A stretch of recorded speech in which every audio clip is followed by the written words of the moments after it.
You think email marketing for your store is hard? Imagine having over 100,000 SKUs and the person running your Klaviyo just quit. We're the #1 email marketing agency in Canada, and we do lifecycle for 8- and 9-figure e-commerce companies, and this was one of the most complex and fun rebuilds we've ever had. Today, I'm gonna walk you through the entire thing, what we fixed, what we inherited, and how we took their email from $450,000 a month to over $1.27 million in a month in 4.5 months. I'll show you the exact framework, and honestly, if email keeps falling to the bottom of your priority list, today I'm gonna show you what it's actually costing your e-commerce brand. Before I show you a single number, I need you to understand something, because this isn't just about a hobby store, it's probably your story too. This is 401 Games, one of the biggest hobby and collectible retailers in Canada. Board games, trading cards, Pokemon, Magic the Gathering, Warhammer miniatures, you name it. Walk down any of these aisles and you start to see the problem. Your store might have a few 500 SKUs, thousands of SKUs, but these guys have over 100,000 SKUs. That means 100,000 potential out of stock and over 100,000 recommendations they can make to each of their customers. But here's the important thing to know. The team at 401 Games, they're not an incompetent team. In fact, they're probably like you, where email is just getting deprioritized because there's always something to do. Ads, Comic-Con, major events that were coming up, inventory, stock problems. Email was just at the bottom of the list. And that's exactly what happened here. You're gonna see live what happens when email goes to the bottom of the list over and over again and what it's truly costing you. So here's what we found when we opened the hood. The welcome series itself, the pop-ups were slow. They weren't loading for everyone, and that meant not a lot of people were actually opting into the list. They didn't want to do any offers because they didn't need to give away any margin to get people to sign up, and transparently, they had no margin to give away. Next, the abandoned checkouts. They weren't actually performing. They were super basic. The logic was not advanced to their customer types and all the various different things you can buy. And so we had to fix that too, but I'll get back to that. Last, the segments we were sending to were extremely small. They had customers who had interests and would target them accordingly, and didn't really create any dynamic campaigns that could reach a broader audience and convert more people at one time. And here's the part that kills me. The team almost considered cutting Klaviyo entirely because the cost of the platform actually outweighed the return they were getting. To speak completely directly about this, it's not a platform problem. Most teams have 10 other things on their plate, and no one's actually steering the ship of Klaviyo, an extremely robust platform that allows you to do a lot with your customers. They simply had no one steering the ship. So when we came in, we didn't start by sending more emails. We actually started by fixing their entire infrastructure. Think of it like this. Your campaigns are the fuel and your flows are the engine. If your engine is broken, your welcome series is leaking, and your checkout abandonment isn't performing, and your segments are too small to even drive real revenue, pouring more fuel simply makes it a bigger mess. So step one was rebuilding the engine. This is where every customer starts, the front door. In Klaviyo and e-commerce, that's your welcome series. We rebuilt the entire thing from the ground up. The pop-up timing was wrong. The offers were generic discount codes that actually didn't even pop up till it was too late. And so we actually changed it to things customers wanted. If I was searching for a Pokemon card, is it gonna be in stock the next time I check? And for the business, where it helped is making sure that our customers knew exactly when the product they wanted was in stock before our competitors let them know. So we turned the value proposition into something customers actually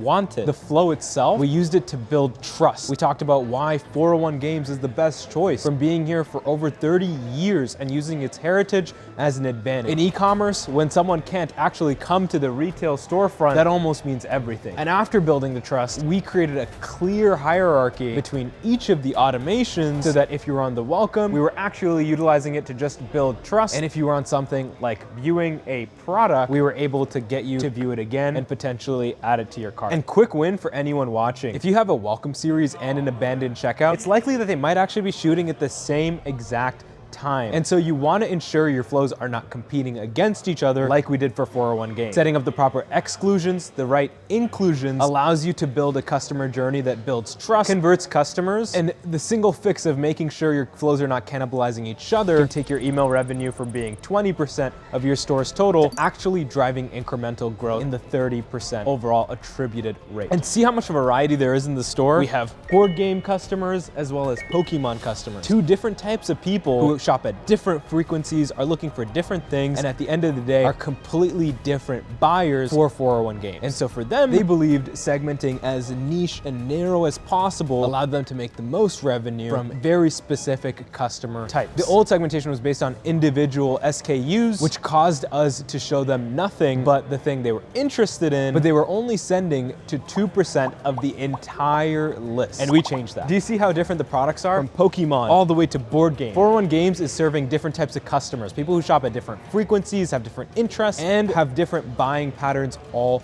together. Now, the problem with their segmentation was if I bought a Pikachu, they were segmenting me on a single SKU level instead of the entire category of Pokemon. And we took an approach that sounds slightly counterintuitive, but instead of sending to a customer because they purchased a specific product, we sent to them based on the specific category. If they were Pokemon shoppers, we were educating and talking a lot more about Pokemon specifically. And if they were Lego shoppers, we were actually telling them about the new Lego collections that came out, grouping them into smarter collections of buyers. And instead of sending to 2% of the list, we started sending to portions that made up 10 to 15% of the list during each send, which allowed us to send very smartly. And more importantly, it helped us make more revenue and stay relevant to our customers. So we broke the segmentation down into 3 pillars. Pillar 1 was shopping by the actual category. So if you like Lego, you shop for Lego. Pillar 2 was the actual behavior and engagement of a customer. There are a lot of customers. If you look over there's actually a ton of customers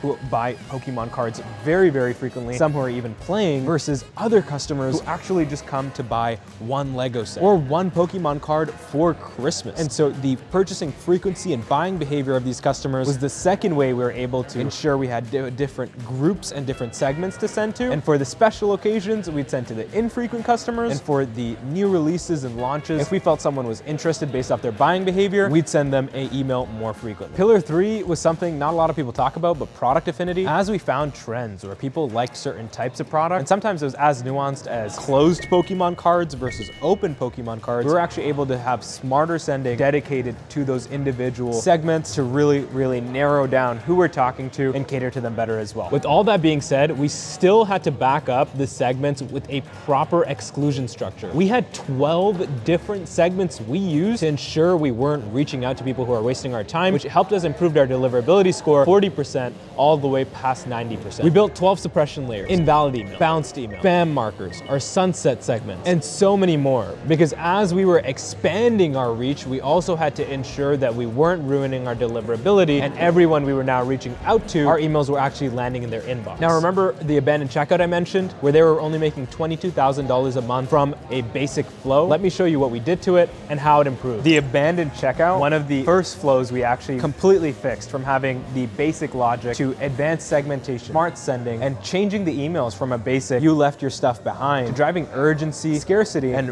real-time updates on the products that they did not finish purchasing. It changed the revenue every single month from $22,000 all the way to $127,000 every month. That was a 580% increase on the revenue they were generating, simply because we were able to make one automation extremely personalized. And what's more important, extremely personalized and designed to actually convert customers rather than bump them with reminders. And that's only one out of the 7 other automations we were able to enable in the first month that drove hundreds of thousands of dollars in revenue. And that was just abandoned checkout. We also added an added to cart, browse abandonment, site abandonment, post-purchase journey, and cross-sell automation. All automations that were foundational that were there, and as we were able to make it more advanced, we added an extra $731,000 every single month. And that's simply the foundational flow. And here's what I intentionally held back. In phase 2, there's win-back flows, different collections, as well as more complex machine learning automations like your predicted data next order for customers. However, there's one core philosophy our team operates on, which is when their foundational automations are not in place and we're not able to actually create a foundation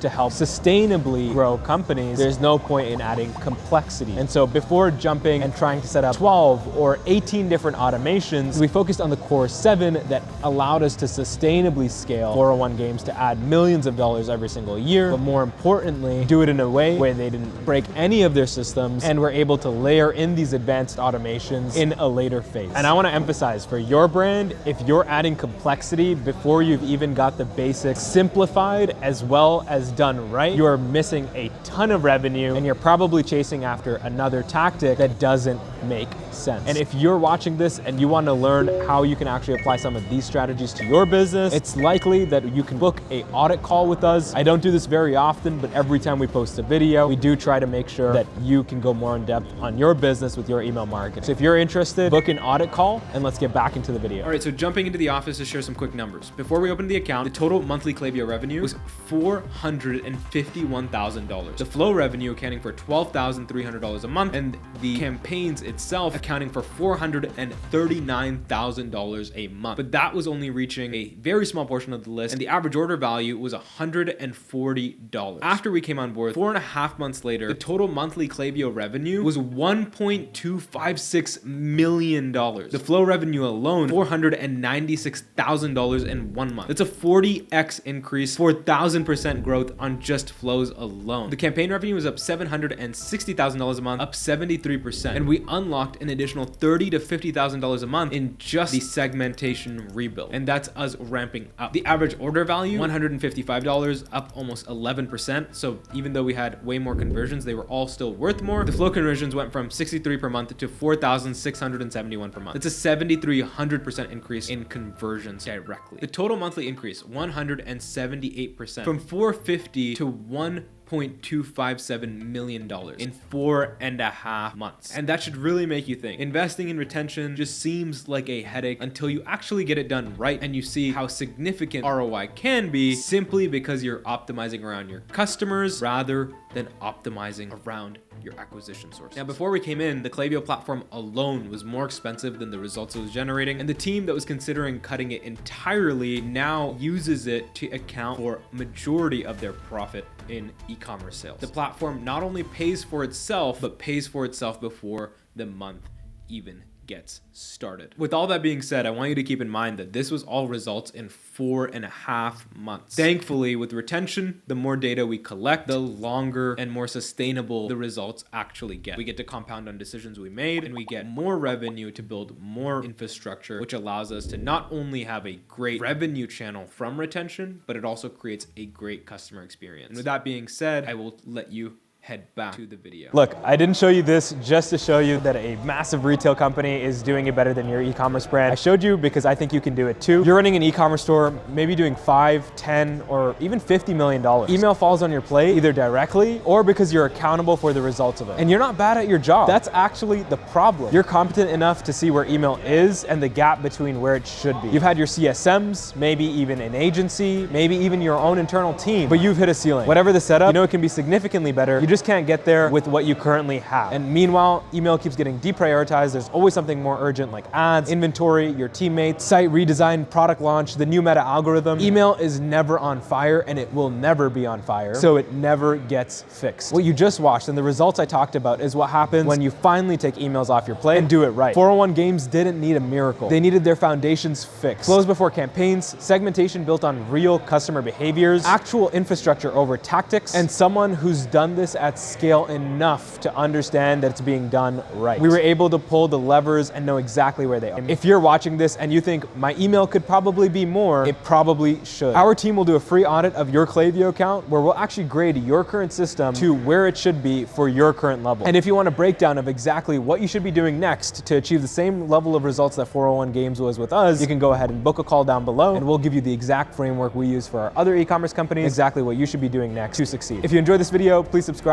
and let us know in the comments.